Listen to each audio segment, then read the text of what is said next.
what key questions to ask? So first, we mentioned who are your customers and why do they choose your brand?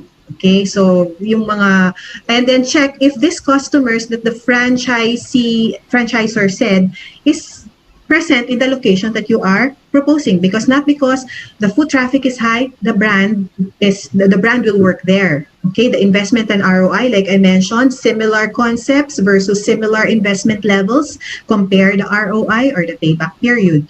And then franchisor support program. So will he be assigning someone? How often? That's very important that someone is assigned to you. Okay, what sort of support program do they offer their franchisees? And then, of course, check if this franchisor is a member of the PFA, because as we all know, and Ma'am Bing mentioned also, all the criteria to get into PFA is very rigid. They have fair standards that that the franchisors need to abide to. So safe tayo dyan in terms of yung mga pseudo franchises. Okay?